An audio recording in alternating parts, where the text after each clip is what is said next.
Alright, welcome back to the Agamemnon Game Review. Today we're going to be featuring World of Warcraft. This is the first video that I've shot in quite some time. Today's recording is being recorded on the 21st of April, 2018. We're going to retitle this the Warlock Journal, that's the intent. And try to present this in more of a story format as opposed to when we're streaming, it's more of a at the moment type report, on scene reporting. But this is the first video that we're getting to use with our new microphone system, the Turtle Beach 60p headset with the professional microphone. Hopefully it comes out well. Trying to get these levels correct. Adjust this.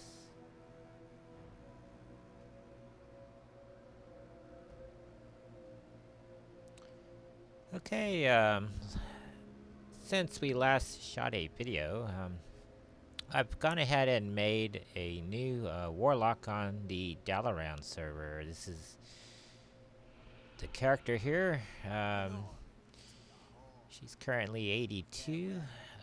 She's in the Outland area. That's where I decided to go to after I didn't necessarily complete the classic part, but she got high enough to where she had to move on. The way the game is currently structured, once you reach a certain level, you're no longer allowed, you're locked out of the dungeons until you're reach 85. And then you can go to the heroic versions of them, I guess. Make it competitive. So, when she made 80, she got locked, 81 actually, she got locked out of the Outland one. So, which I only have to go 3 more levels. Then it unlocks the classic and the early dungeons up to this point, but she'll have to do it in the heroic setting. But before we get too far into it, as I said, I had made this character. The last video we were tracking my other 2 warlocks, which were Alliance. Since then I decided to make this because I wanted to really play a Forsaken character, or a Horde character for that matter. And as I got into playing this character more, I had not realized that when you first start in the Forsaken area, at least past the Cataclysm period, you venture on till you get to the Brill, and then once you get past Brill, you get to the Forsaken Forward Command Center. That's where pretty much of your story of the character begins. And from that point in the story and moving onward, your story pretty much takes place with Sylvanas Windrunner through most of the story of your character and the overall story arc. So, as I was saying, once I realized that we were going to be doing most of the story with Sylvanas, one of my favorite, probably of all the characters in the lore, it's definitely my favorite character. And the one I identify with the most in the character, or feel most. And it really made me want to play the character more, and so that's pretty much where I spent my time. And I knew when I made the character that Battle for Azeroth was going to be coming out in August, but I didn't know what date. So since then, the date's been announced, which is, I believe, the 16th of August. So I don't think we're going to be done with all the Legion stuff by the 16th of August. The way we're progressing at this point, I don't think that's going to happen. But we probably will be past level 100. Part of my problem is I have OCD and ADHD, and I don't like to rush a character. I like to take my time with the character and really see the world. And since I've come back to World of Warcraft in 2016, December 2016. I really wanted to see a lot of the expansion, and at this point, I haven't really seen any of the Cataclysm stuff, and I just unlocked my character. When she reached 80, she got the choice of going to do the Cataclysm or the Pandaria stuff, and of course I've chose the Cataclysm, which if you look at my journal there, I've unlocked a couple of the early quests, but I decided to keep going with the Outland stuff because when the character reached 60, you're presented with the option of going to the Outland or going to Northrend. And before my long break with the game, I had spent a great deal of time in the Outland and in Northrend. And part of that is my first 5 years that I played the game, from 2004 to pretty much October 2009. It was pre-Cataclysm, and I was pretty comfortable with the game, and since then I've lost track of a lot of things, and so I feel it's better, especially prior to Legion, to experience some of that story, and even going all the way back to my Warcraft days, and that's going back to like what, 94 I think, and my understanding of the lore was pretty much what I experienced in the game, and now that I've come back, at least in the last 12 months, I've gone and read a lot of the novels. Particularly, there's a span of 7 novels that they're in audiobook versions now, and starts with Illidan. It goes through Storm Rage, the Tides of War, War Crimes, and so forth, and the Dawn of Aspects, Vol'jin, the Shadow of Horde. It expands pretty much where I'm at in the game right now, and I feel you come away with a really good understanding of the story, and when you go back and play the game, it fills in a lot of pieces, and for me, who's trying to follow the lore, it makes for an interesting time. Now, as a warlock, a Forsaken Warlock, kind of backtrack a little here.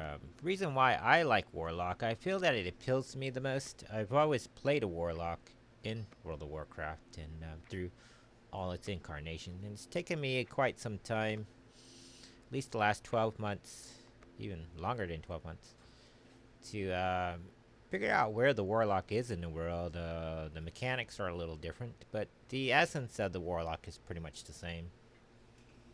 Getting used to the 5 shards has been kind of a learning curve. I've now, since I've been back and played the Warlock a little, especially on the Forsaken side, up to this point that I'm shooting the video, I've pretty much been playing Affliction.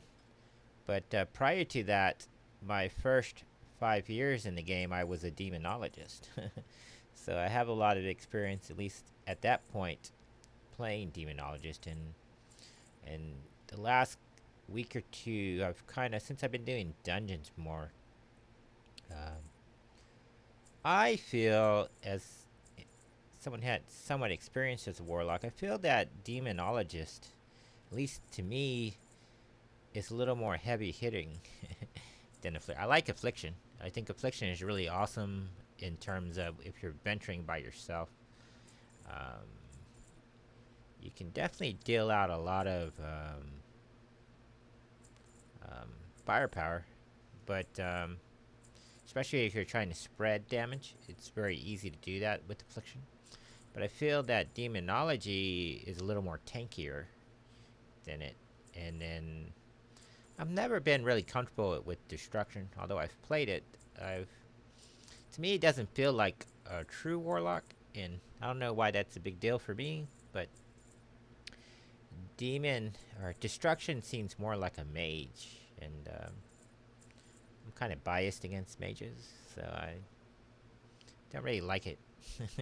I can play it, and I feel as a warlock, you shouldn't really be, from a prudent point of view, you shouldn't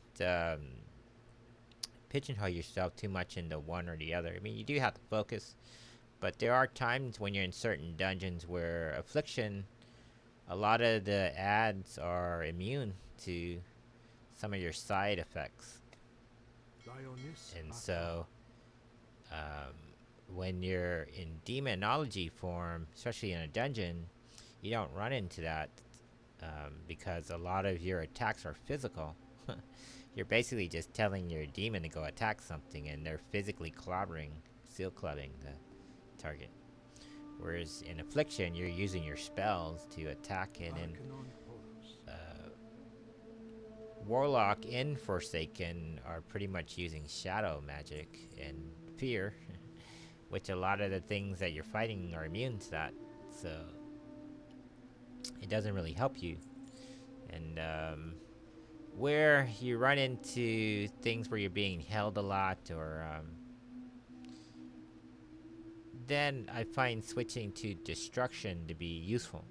And as a warlock, where you're different than a paladin and other kind of character like that, and I'm using paladin because I primarily play warlock in paladin. And so paladin, you have a choice of being a tank, a DPS, or a healer, so you can kind of spread out. Whereas a druid, you're kind of that, but within one character. You can switch on the fly. But a warlock, you're really a DPS, and within the specialties, you're either a true DPS,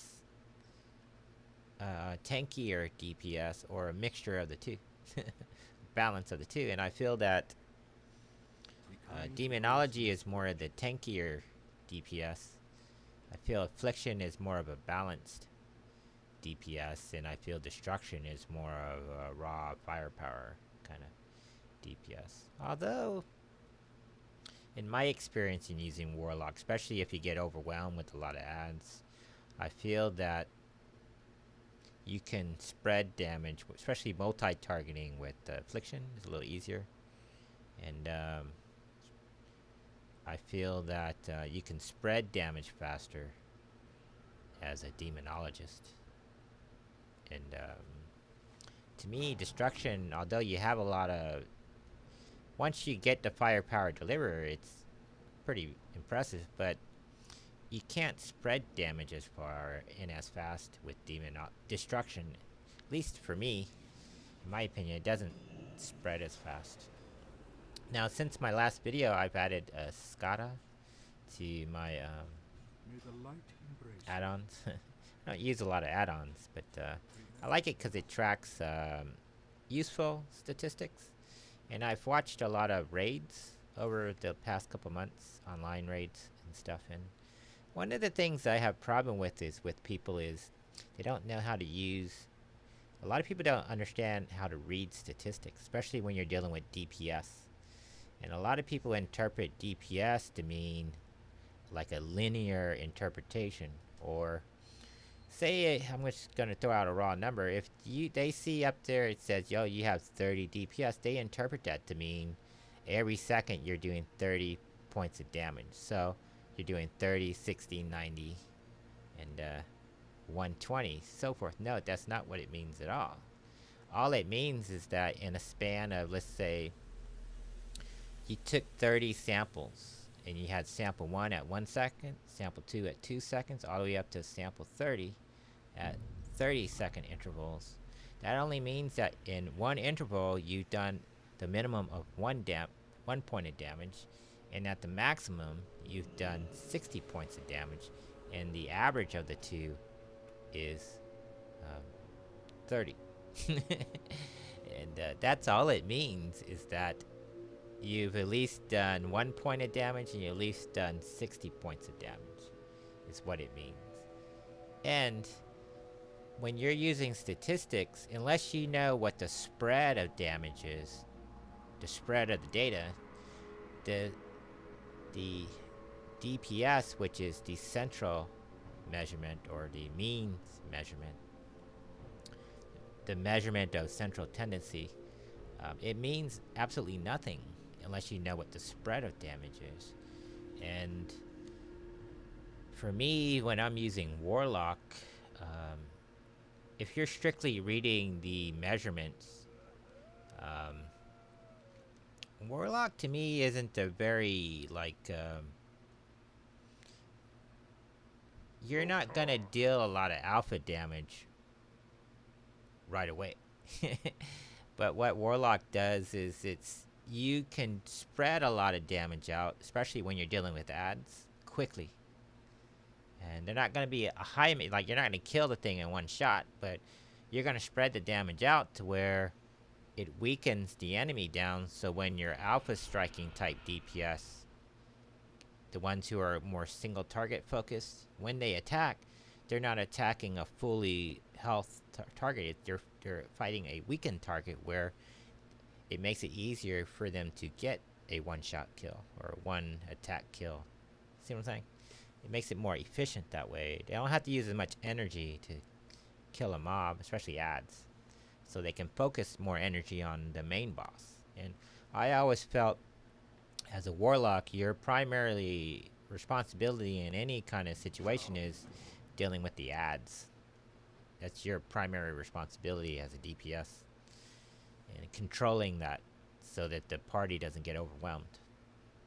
I don't know if that makes sense, but that's how I understand it. And getting back to my point on statistics is,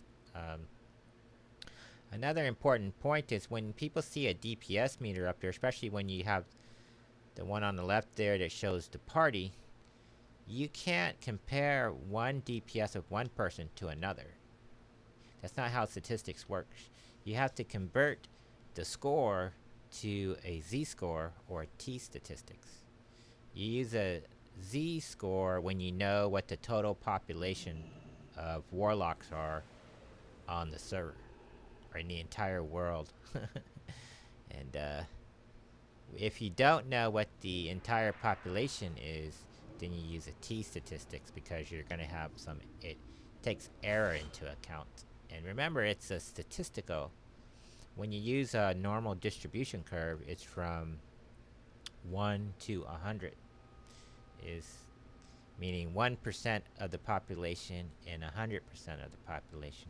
So if you allow 5% error, or 5% of the total population of Warlocks in the game, and within that, how many are strictly playing Demonology, how many are strictly playing Destruction, and how many are strictly playing Affliction, which in my case, I don't strictly play one or the other. I level up as one, but I switch when it's necessary for whatever's in front of me.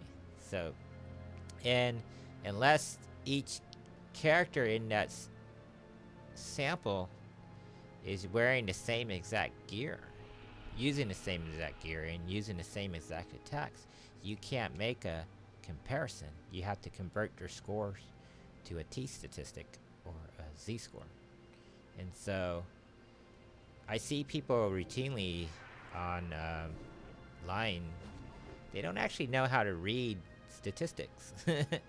And you see them in raids, so you're not doing any damage at all, and that's absurd.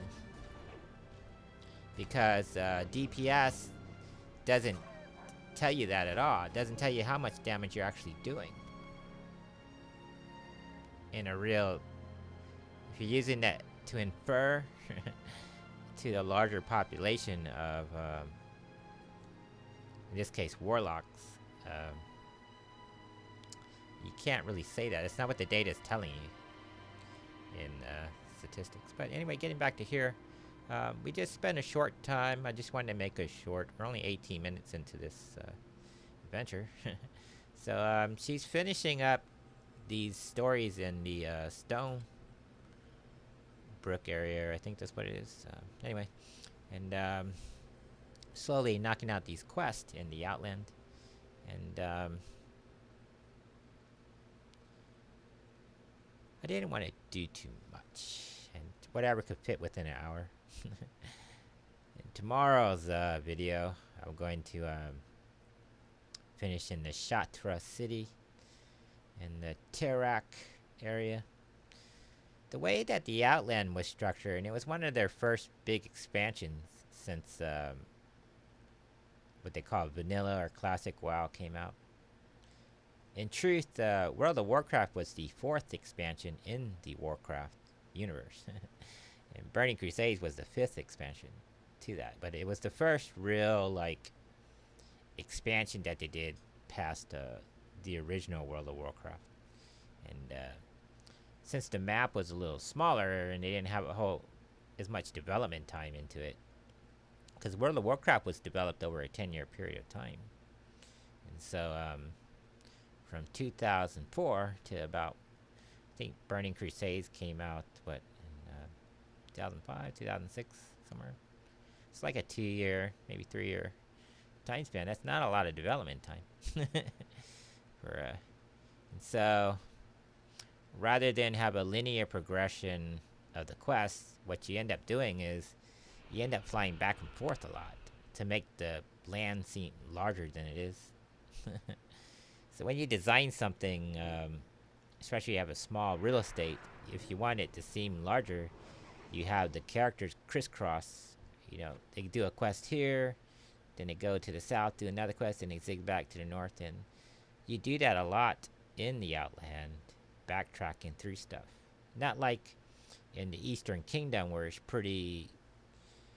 You start at the command center, you basically go around the lake to each of the lands, and it's a pretty easy progression. And the next one over, you just keep knocking out quest after quest after quest till you get all the way down to where the dark portal is. And it's pretty much where your Eastern Kingdom quest end. And then I went ahead and did the Ghostland stuff because I wanted to really see the Windrunner Spire, because I had read about it in War Crimes, because Sylvanus, she meets up with Barisa at the Windrunner Spire in the book, and it's the first time they've met in like 12 years. And to me it was kind of significant for the character, and so I really wanted to go see the Windrunner Spire, and that's where you find the necklace. And they talk about it in the book, the necklace that Illyria gave them. And that's the last thing that Sylvanus was holding when she was murdered by Arthas, when she was immortal. And she talks about that necklace. I think that's why she doesn't keep the necklace, is because it's a reminder of when she was murdered. And quite painful. And has very significant meaning for her. Very different meaning than Barisa, who it's kind of a family heirloom, and it's her last, before she met up with Illyria again, it's kind of the last thing she had of her sister, where to Sylvanus it's a painful reminder. And it's interesting in the story. But anyway, getting sidetracked. I really wanted to see the Windrunner Spire, and after doing that, you end up going to see Sylvanus again, and she sends you off to do the stuff in the Kalimdor continent. That's what you end up doing, and I haven't actually done this. I decided to hold off because I wanted to get into doing the Outland stuff. And when they gave me the choice to either go to Outland or Northrend, I chose Outland because when I had first played the game, that's how it was introduced to me. And so I went to Outland first. And I decided I'm going to go do the Netherin stuff afterwards. But since I have unlocked the Cataclysm and Pandera stuff, and that's all new stuff, I kind of really want to see that. But I haven't actually committed to doing it because I want to see what's going to happen when I get to 85. I have some idea what's going to happen to 85 because my main character is 85. And, That's the character, but that's an alliance character. That's the main character I had since the game came out. And I finally got that character back on track. And but then I got into this character, and so I haven't really played that character, the other character, since. So I like the Forsaken character the most. I think it's definitely been fun. So here I am. This guy sent me off to collect these pelts because he wants to call on the spirit of the wolf here to restore balance to the land. Apparently, back before the Draenei, I guess they left and they crashed on Earth. They had this little spirit wolf who was the guardian there, and they basically abandoned him. So, feeling lonely, the poor guy wandered off in the story, and so they're trying to renew that relationship. And so, to renew the relationship, they have you go out and kill all these wolves. So I guess to unleash their spirit. I don't know why you had to kill 12. Well, you had to kill more because you needed 12 pelts, but it took a lot more than that to acquire it.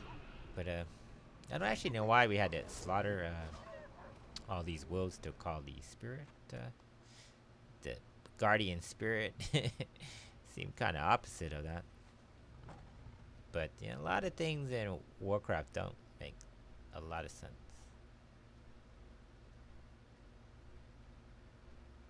When you really start to think about it. But that's what the gods have asked us to do, so we're doing it. A strange thing has been happening in the game over the last... It started this week. See that big red line that connects the target to the title screen there? The little title block over their heads? That started showing up in the game the last couple weeks. I don't know why. I think what it is how they link the data to the object. It's stuff happening in the background of the software, and it's... I don't think it's supposed to be rendered on the screen, but it's showing up anyway. And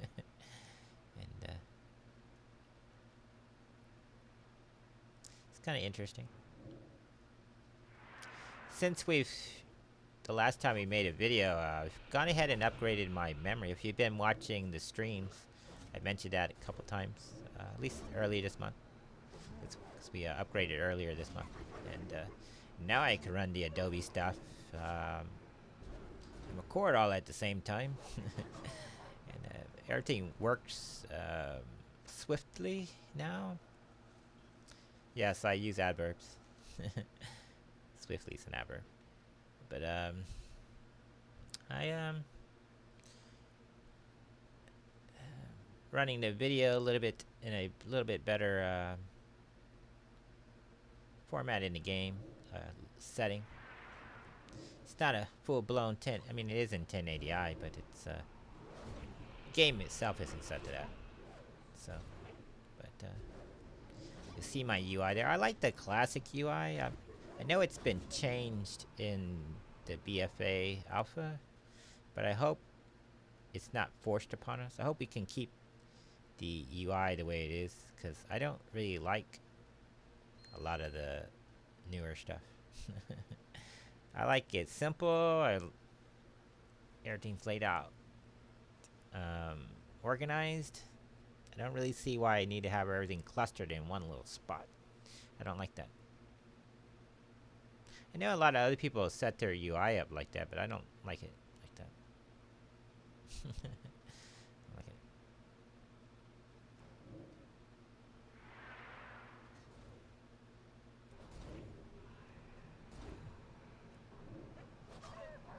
One thing I'm going to get into as we progress through this video series is over the next couple days is to do more dungeons. Since I made 81, I decided to pause on dungeons until I make 85, because it's only going to take a couple days to do it, so it's not like there's a rush. But, I've reset my rotation on my demonologist here, and I kind of see now, if you think of it in terms of a system, the Hand of Gul'dan, where you bring in your imps. Your imps are really your pawns, and your Deathstalker are your cavalry unit, or heavy infantry, or non-pawns.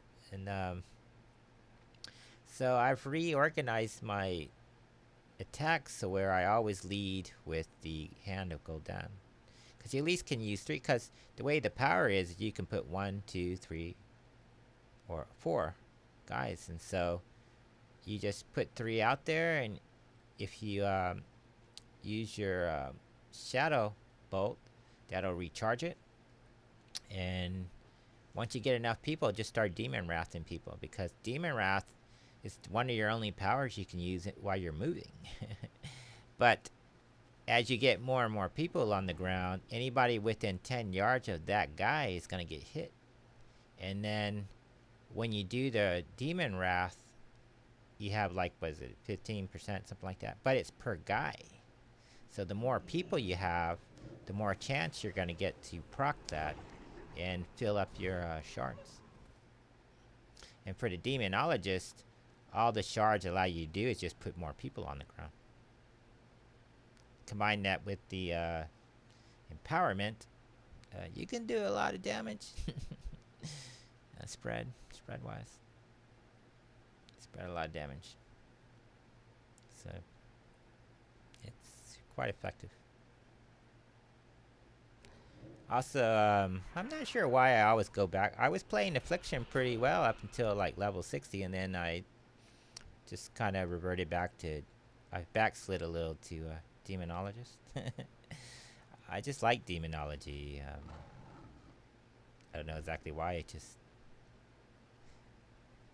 only words that come to my mind is just, it's smooth. It's just more relaxed play style. It's a little smoother, and you can kind of sit back and see what's going on and adjust accordingly, because you're not actually really attacking anybody other than shadow bolting or demon wrathing, but you're coordinating your, basically your private militia of demons. And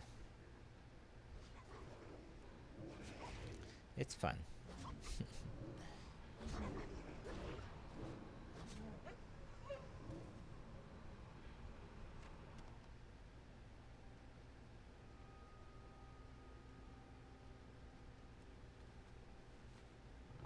But compared to how Demonologist was in the classic days, I like the way Warlock is now in the game, as opposed to the way it was. I did like in classic that you had the shard bag. That was kind of cool. I like the demon form, but they ended up giving that to demon hunters, I guess. So that was cool. But I feel that Warlock was stronger in vanilla, a lot more tankier. But I feel overall that Warlock is, from a mechanical point of view, I think is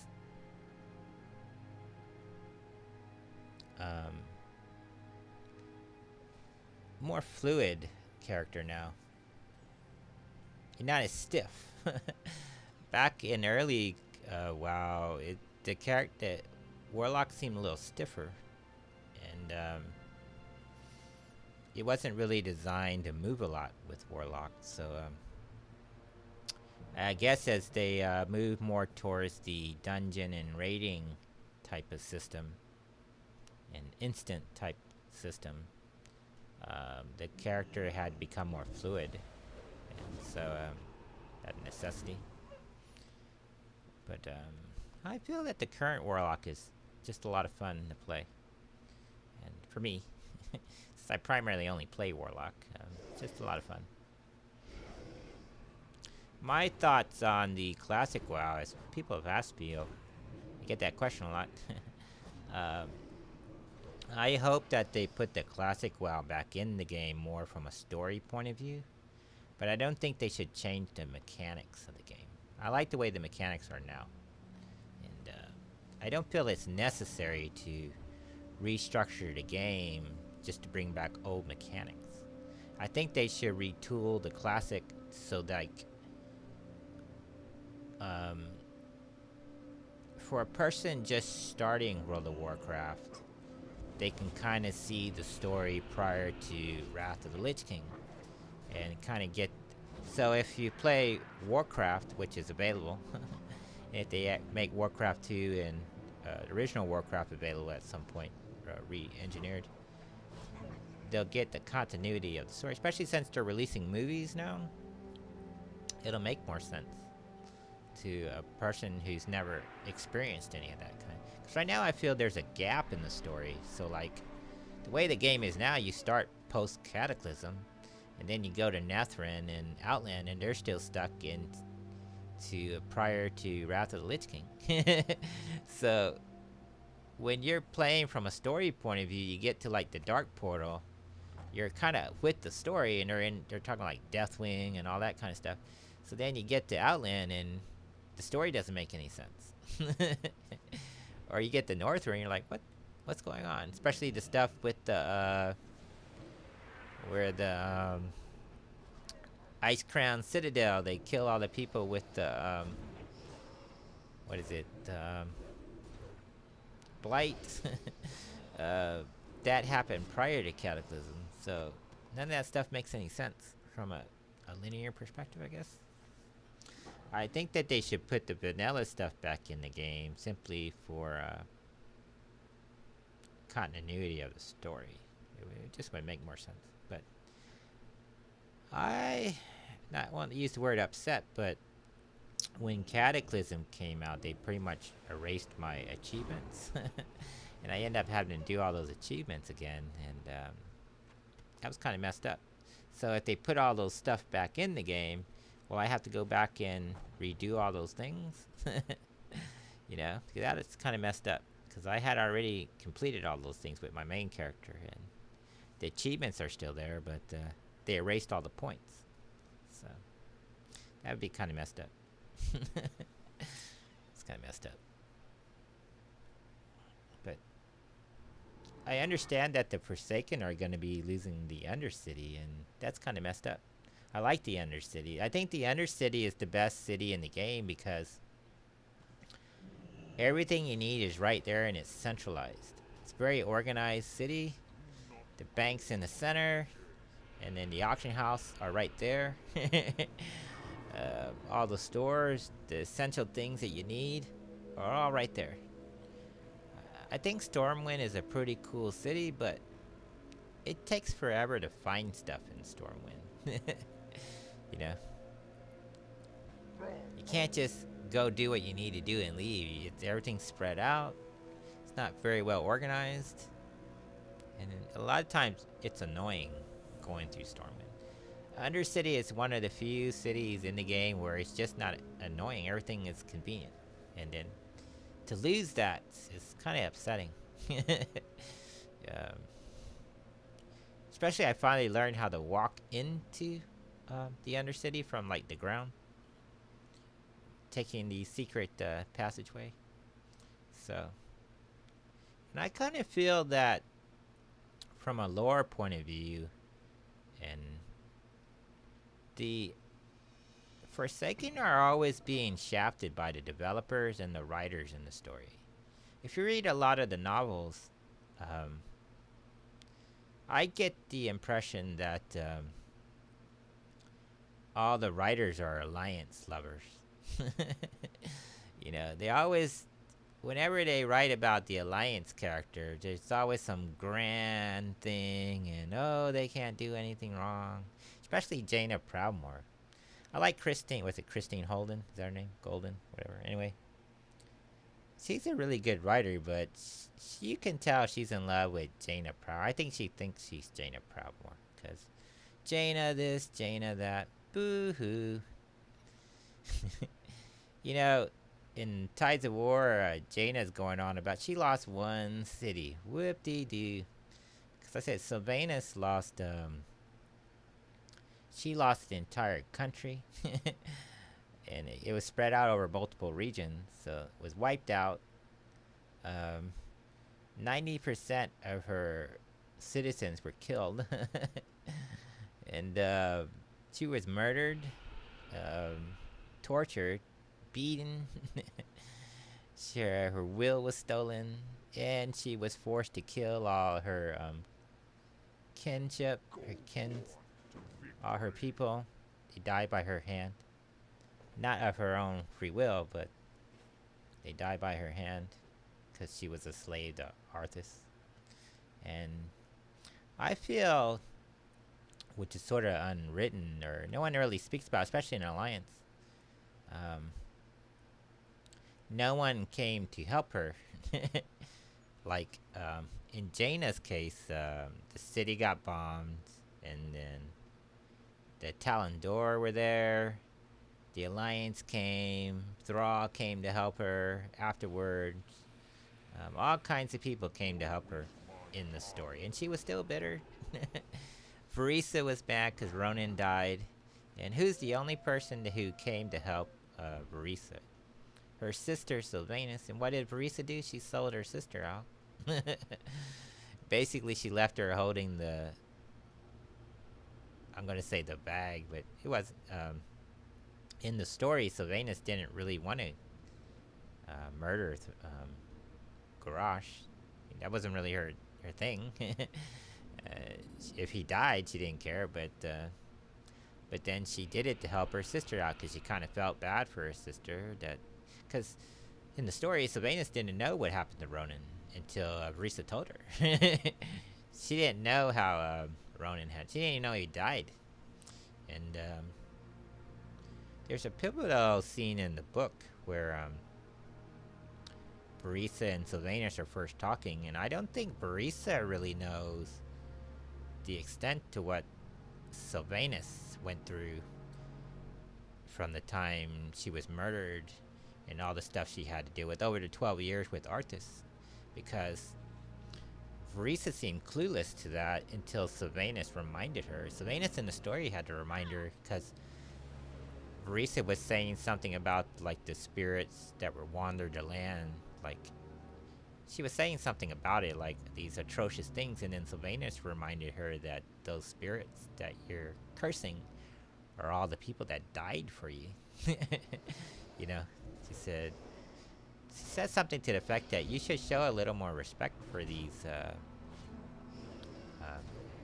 like dead beings, because those are all the people that died so you could live. They all died for you, or all were murdered for you. And after Varisa thought about it, she changed her tone, and I think at that point she kind of felt bad that she's going on about losing one guy, and all those people lost like millions of people. And I feel that the writers in the books don't really acknowledge that for the Horde as a whole. That for the Alliance, Anduin and like Jane Proudmoore, yeah, they've faced some personal losses, but it's nowhere near the scale that the Horde.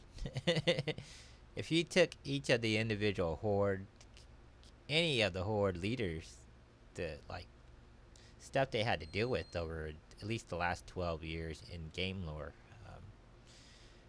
their stuff is tiny, minute. You know, tiny and minute, I feel. So here we go. We're got the pelts. We're waiting on this spirit guy to show up. What's happening? So I put a campfire out. That's what you do when you go hunting. You kick back, start up a campfire, and any guy that comes in your camp, you wipe out. You do weird stuff in the woods. In this case, we were dancing in the woods. just to make sure this wasn't the spirit guy, I went and attacked it. Normally they have the name of the guy on there, so in case I was mistaken, I killed this guy.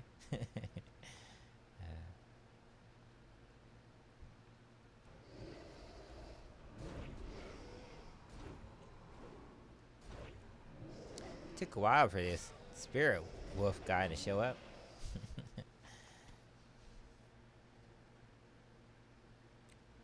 What was I saying? About the Alliance, Sylvanus.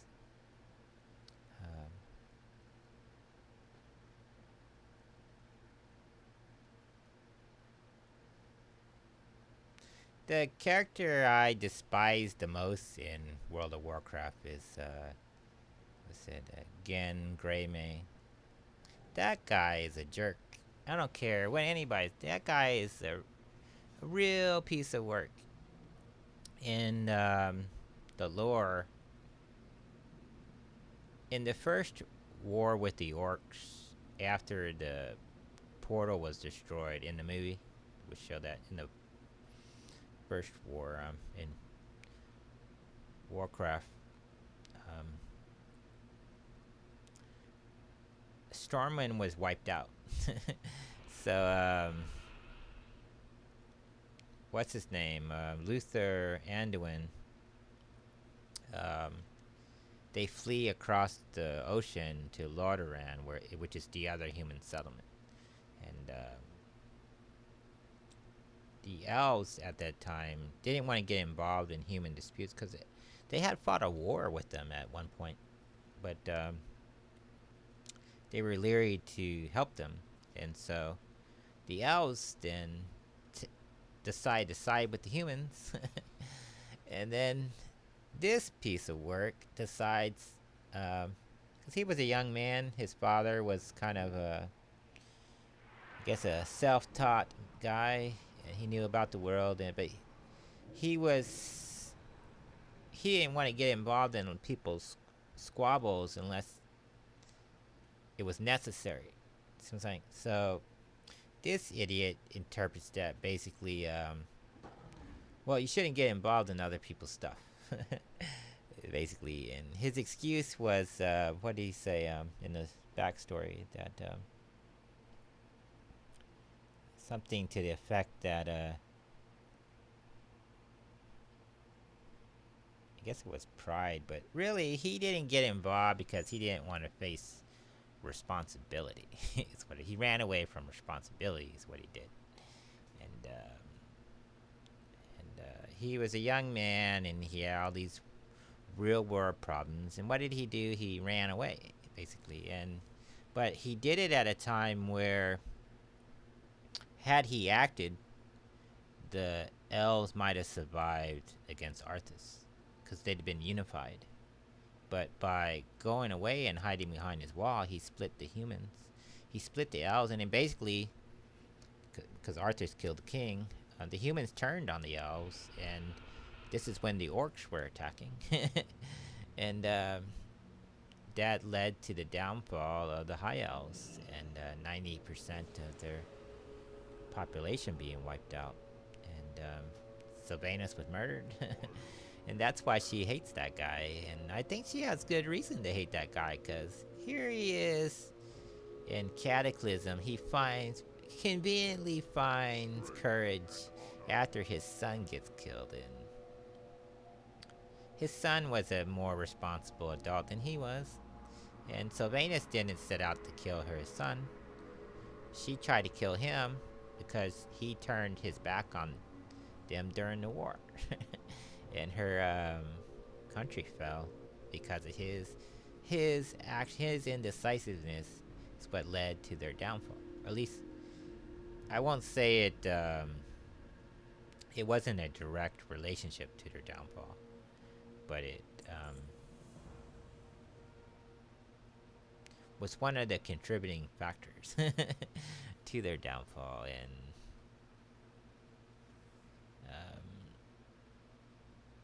even up to the point where his son stepped in front of the arrow, because he acted when he needed to. And this piece of work, still to this day is hiding behind other people and indecisiveness, and he fails to act when necessary, or he does stupid stuff when it's unnecessary. So, like in the scene where he breaks the little lantern, because Sylvanas is trying to get immortality to not only save herself but to save the Forsaken. And so, what does he do out of pride? And because he believes she's the reason why Varian died, and it's not. They were in a battle, and the war chief was stabbed. And she, as a military commander, she took action and pulled the war chief aside, and rather than have the entire horde be wiped out, she pulled the army back to maintain the integrity of the army. And that's what a general does. You know, she made decisive action quickly, and even though it's not what she wanted, it's something that she had to do. She had to put her pride aside and do what was necessary to survive, something that he has never done himself. At every point in his character's arc where he's had to make a decisive decision, he's run away. And Varian didn't do that. Varian realized that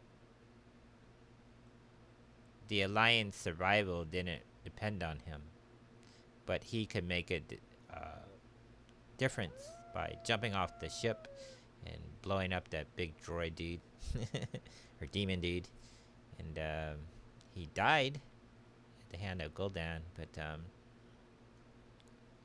But Greymane blamed Sylvanas for that, and it wasn't her fault. She didn't have anything to do with that. But and he said that in the little battle they had, and I think that was silly. But so the whole Forsaken has to be wiped out because his son died, basically. And that's messed up.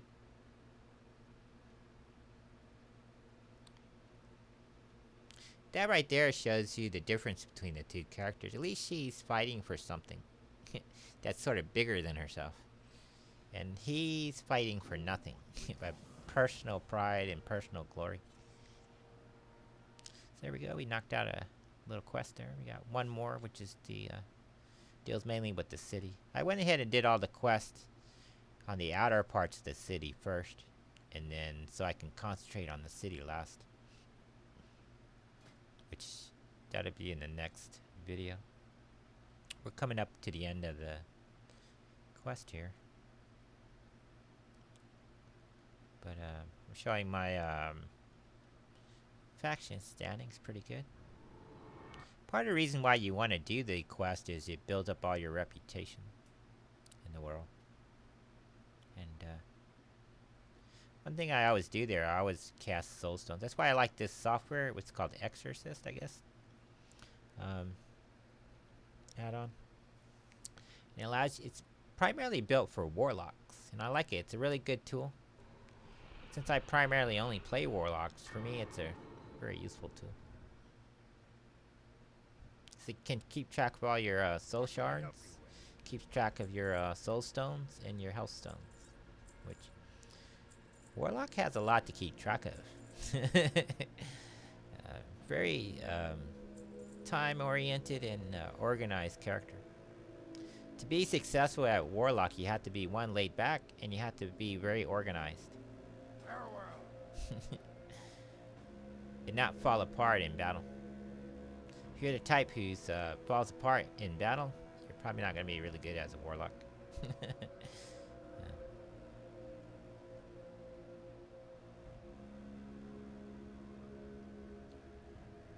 Warlock isn't really a spamming kind of character. Although I do spam Shadow Bolt. Or do spam Demon Wrath. You know, and I do spam Doom. Doom is really, when you come down to the core essence, it's really just a taunt that after 18 seconds does like 3,000, 6,000 damage. Basically a time bomb. But that's a taunt. It's Really cool taunt. Yeah.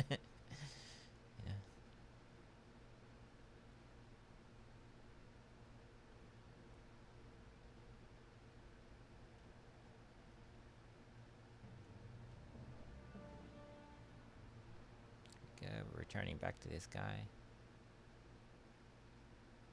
Actually, returning back to the city is what we're doing. We finished that area. And, when I originally came to this area, the Tirak Forest, you meet, what's his name? Khadgar in this little thing here. And I didn't really, this is the first time I've met Khadgar in the actual lore. Be it either Alliance or Forsaken. And, he presents you with this thing, whose side should you take? And I didn't know which side, so I decided to wait till I had more information. And I decided that I'm gonna come tomorrow. I'm gonna take the side of the Horde because they're closer to the bank. At first I didn't know where the bank was in the area, but I've since located it, and the auction house is there and the bank's there. So I'm gonna go with those guys. So tomorrow when I talk to Khadgar, I've come up with a decision. It took me like 2 weeks to figure out who they were. Because, you know, if you're presented with something like that in the game, you don't really know who any of the people are. You shouldn't really rush to make a decision. I thought about it over like the last 2 weeks. And I went on and did all the other stuff first. And so now I kind of know what to do from a lore story point of view. And I'm going to do that. But if you lock out this Tirak area, that knocks out a good chunk of your story. But some of the quests we went on we had to go to other areas of Outland, and we knocked out some quests in those areas too. So, but we haven't gotten to the main parts of the Outland story. You know, so from a lore perspective. So I decided to come here, rest for the night. I always like, with this character, it's one of the few characters where I've moved my end with my Hearthstone. With my main Alliance character, I always kept her at Goldshire End. And that way I always could come back in the evening. And I never changed that. So this is with this character, I decided to do it differently. So wherever I went, I would just stay at a local and reset my Hearthstone. One, it's easier to go back to the end, a central place where you're questing, and not be fixated. Because, you know, a Forsaken isn't really fixated on any place because they don't own anything. They're Forsaken. So I felt I wanted to show this list of available dungeons to show that these are the ones I can go to, and I can't go to any of the non-heroic ones or from Classic until I reach 85. So I wanted to show this list as to why I haven't been doing dungeons since Monday. I decided to wait till I got to 85, then I would start doing, because I was doing them every day to get the daily, but the only ones available are the Cataclysm ones, and that's kind of ahead of where I'm at as far as questing. So I didn't want to jump the gun on anything. And, these are all the sets. I've gotten a better idea what these sets are, what they do, how to collect them. So you can't really collect them until you can start doing the heroics anyway. And when you reach 85, that's when you can first start doing raids. So I've never really done a raid in World of Warcraft, so I'm looking forward to that. And starting to get some of this gear unlocked, and it's kind of exciting. There's a lot of stuff that's past level 85 that I've never encountered before in the game, and I'm really kind of excited to finally get around to doing it. But we're coming up on the end of this stream here. Got about another minute. 3 minutes, actually. So according to the timeline there. So a lot of these stuff is starting to make more sense. Stuff I never ever really got to use up until now. So I'm really happy that I made this character, and this character's really taught me a lot about the way World of Warcraft is now in the game versus the way it was prior to Cataclysm. So it's been a lot of fun. Here are all the sets, and I only got one piece. Look at this list, really empty list here. I started doing PvP last week. Actually, it was the first time I ever did PvP, and I started doing some of the battlegrounds, and I've since learned that you can't really do PvP until you reach like 110, but I decided to go ahead and start doing it early so you at least learn what the battleground itself is about. You learn what to do, and so when you get to 110, you'll have experience. At least I'll be comfortable with the speed of PvP. PvP to me seems to happen at a more rapid pace than PvE battles do. And so me, because I have high anxiety, I need to ease into that, and then it becomes normal for me. And I'll just respond to it. I'm looking through some of these sets now that I'm starting to get it. I only got one thing unlocked there. Look at that. I got a long ways to go. And a short time to get there, because I got to get this all done by August 16th. Look at that. So we'll be back tomorrow. I don't know when I'll post the actual video, but it should be tomorrow. Because it takes an hour to shoot the video, and then an hour in post-production. Because I got to do the voiceover, and then I have to work from like noon till 9, so that's going to be plenty of time to render the video and then upload it to YouTube. So I think I'll probably have this uploaded. I'm going to shoot this video and tomorrow's video and then get them processed, and then that way I can upload it to YouTube on Monday, because I'm off on Monday, and then and Tuesday.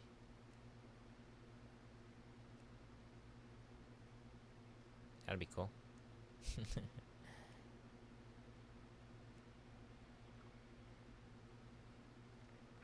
gonna be the first raid we do, Molten Core. I've never done that, so it's looking forward to it.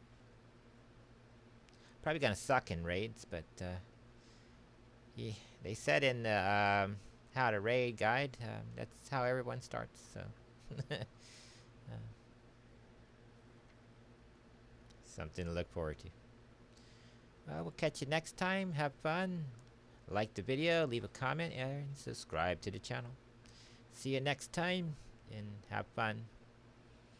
Good night.